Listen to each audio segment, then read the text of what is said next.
Hope today India news and entertainment లోకి స్వాగతం. నేను మొహమ్మద్ అబ్దుల్ బారీ. ఈ రోజు ముఖ్యాంశాలు. అండర్-19 ఆసియా కప్ లో నేడు భారత్ పాకిస్తాన్ మధ్య ఫైనల్ మ్యాచ్ జరగనుంది. ఉదయం 10:30 ఈ మ్యాచ్ దుబాయ్ వేదికగా ప్రారంభం కానుంది.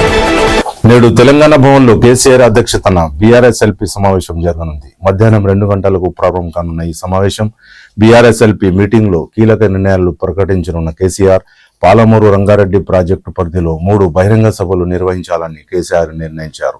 ఉమ్మడి మహబూబ్ నగర్ జిల్లాలో మొదటి సభ, ఉమ్మడి రంగారెడ్డి జిల్లాలో 2వ సభ, మరో చోట 3వ సభ నిర్వహించాలని కేసీఆర్ నిర్ణయించారు. ఈ రోజు అధికారికంగా ప్రకటించే అవకాశం.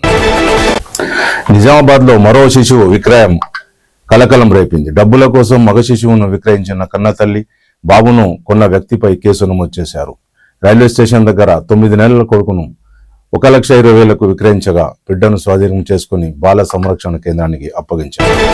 రేపు మధ్యాహ్నం 12 గంటలకు మంత్రులతో సీఎం కీలక సమావేశం నిర్వహించనున్నారు. స్థానిక సంస్థల ఎన్నికలు, అసెంబ్లీ సమావేశాల నిర్వహణపై సీఎం చర్చించనున్నారు. నేడు మాజీ సీఎం వైఎస్ జగన్ పుట్టినరోజు సందర్భంగా వైసీపీ కార్యాలయాల్లో జగన్ పుట్టినరోజు సందర్భంగా అన్ని కార్యాలయాల్లో వేడుకలు జరపనున్నారు. టికెట్ ధరలను సవరించిన భారతీయ రైల్వే శాఖ 215 కిలోమీటర్ల కంటే ఎక్కువ దూరం ప్రయాణానికి ఛార్జీలు పెంపించారు. ఆర్డినరీ క్లాసులో కిలోమీటర్కు పైసా పెంపు, ఎక్స్ప్రెస్, నాన్ ఎక్స్ప్రెస్ ఏసీలో కిలోమీటర్కు 2 పైసలు చొప్పున పెంచారు. నాన్ ఏసీ ట్రైన్లో 500 కిలోమీటర్ల దూరం ప్రయాణానికి 10 రూపాయలు పెంచారు. ఈ నెల 26 నుంచి ఈ సవరణ అమల్లోకి వస్తుంది.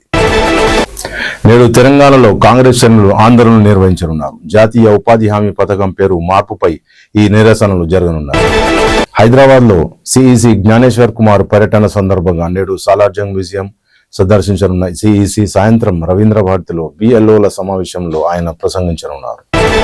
తెలుగు రాష్ట్రాల్లో రోజురోజుకు పెరుగుతున్న చలి, తెలంగాణలో పడిపోయిన పగటి ఉష్ణోగ్రతలు, 10 ఏళ్ల రికార్డు స్థాయికి కనిష్ట ఉష్ణోగ్రతలు నమోదయ్యాయి. తెలంగాణలోని అన్ని జిల్లాలకు ఆరెంజ్ అలర్ట్ ప్రకటించారు. ఈ రోజు BRSLP సమావేశంలో కేసీఆర్ కీలక వ్యాఖ్యలు చేశారు. నన్ను దూషించడం, అవమానించడమేనని కాంగ్రెస్ ప్రభుత్వ విధానమని ఆయన అన్నారు. పంచాయతీ ఎన్నికల్లో మెరుగైన ఫలితాలు సాధించామని ఆయన అన్నారు. ప్రభుత్వ వ్యతిరేకత స్పష్టంగా కనిపించిందని, పార్టీ గుర్తులతో జరిగే ఎన్నికలైతే BRS సత్తా ఏంటో ఇంకా తెలిసేదని కేసీఆర్ అన్నారు. ఇవి ఇప్పటికున్న ముఖ్యాంశాలు. మళ్ళీ రేపు కలుద్దాం. జై హింద్, జై భారత్. చూస్తూనే ఉండండి hope today India news and entertainment.